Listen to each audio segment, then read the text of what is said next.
Our introduction, my story. James Clear shares his personal journey of recovery from a severe baseball injury, emphasizing how small, consistent habits led to remarkable improvement.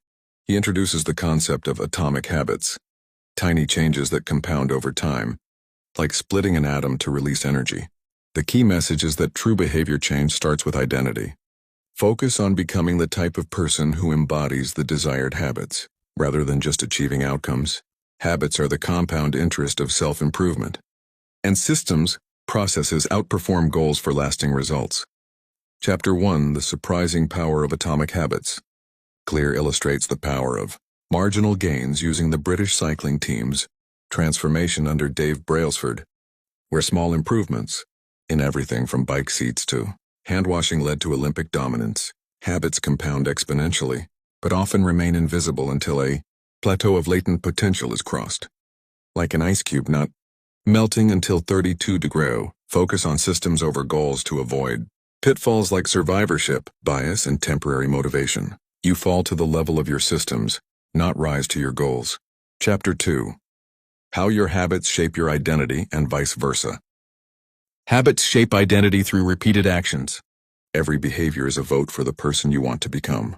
Change occurs on 3 levels: outcomes, what you get; processes, what you do; and identity, who you are. Shift from outcome-based, I want to lose weight, to identity-based, I am a healthy person approaches. Examples include a nail-biter embracing manicures or an athlete asking, what would a champion do? To reinforce new self-beliefs. Chapter 3: How to Build Better Habits in 4 Simple Steps. Habits form through a feedback loop of cue, trigger, craving, motivation, response, action, and reward, satisfaction, as seen in Thorndike's cat experiments. To build good habits, apply the 4 laws of behavior change. 1. Make it obvious, cue. 2. Make it attractive, craving.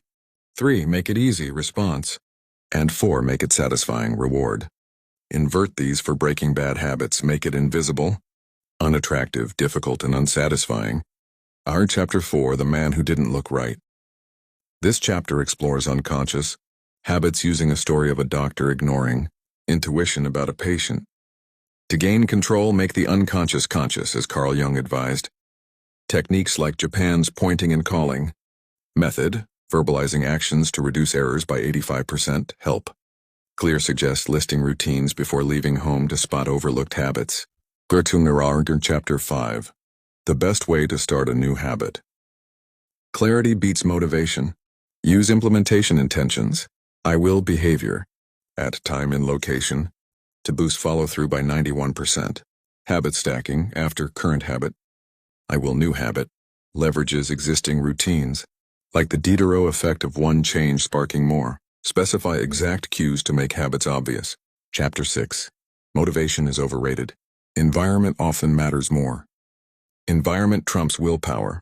Rearrange it to cue desired behaviors, like placing fruit at eye level to increase consumption. Studies show visual cues, e.g., cafeteria water placement, drive choices, create context-specific signals, such as a study lamp, and use new environments to break old habits.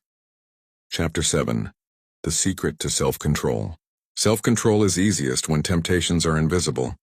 The Vietnam heroin study shows environment changes dissolve addictions, 90% quit upon return.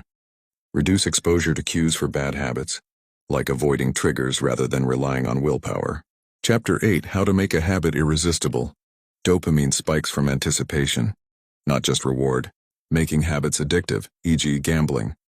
Use temptation bundling. Pair needed habits with wanted ones. After need, I will want. This leverages supernormal stimuli and Premack's principle to make virtues feel like vices. Chapter 9: The Role of Family and Friends in Shaping Your Habits.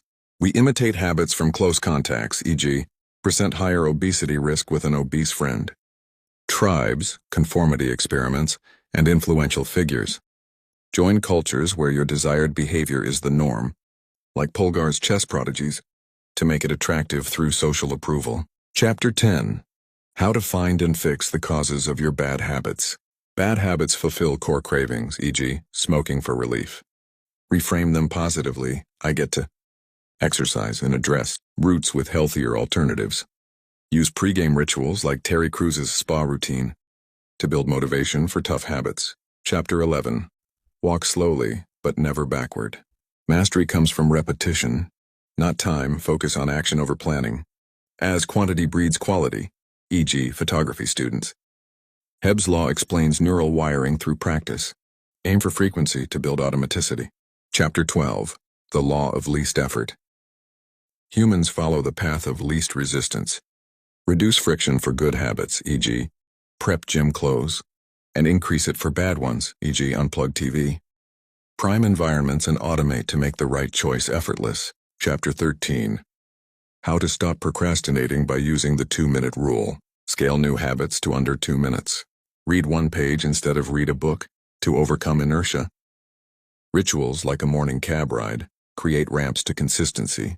Standardize before optimizing. Chapter 14. How to make good habits inevitable and bad habits impossible. Use commitment devices, e.g. Victor Hugo locking close and automation, e.g. auto savings to lock in behavior. Increase friction for vices like app blockers to make them impractical. Chapter 15. The cardinal rule of behavior change. Rewards drive repetition. Add immediate ones to delayed benefits, e.g. savings jar for skip treats. Pleasant cues like scented soap boost adherence by 52% in habit studies. Chapter 16. How to stick with good habits every day. Track habits visually, e.g. Seinfeld's chain, for satisfaction and cues. Never miss twice to preserve momentum. The paperclip strategy gamifies progress. Automate tracking to avoid Goodhart's law. Chapter 17.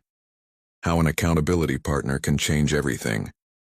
Make failure painful with habit contracts and penalties, e.g. public shaming or fines. Social costs like Fisher's nuclear code idea ensure accountability outperforms solo efforts. Chapter 18. The truth about talent. When and how to say no. Genes set talent ceilings. Align habits with natural strengths, e.g. choose fields suiting your abilities. And explore broadly before specializing. Combine skills for unique edges. But deliberate practice is key. No one succeeds on talent alone. Chapter 19. The Goldilocks Rule. How to stay motivated in life and work.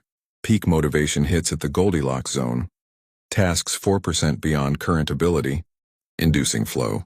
Review progress regularly to adjust difficulty and sustain drive as habits automate. Chapter 20. The downside of creating good habits. Mastery requires ongoing deliberate practice beyond automation to avoid plateaus. Reflect weekly, keep identity flexible, keep your identity small, and integrate habits into a broader system for continuous improvement. Conclusion. The secret to results that last. Success is a process of endless refinement, not a finish line. Small habits compound like interest. Never stop improving as remarkable results emerge from persistence. The ultimate habit is consistent evolution.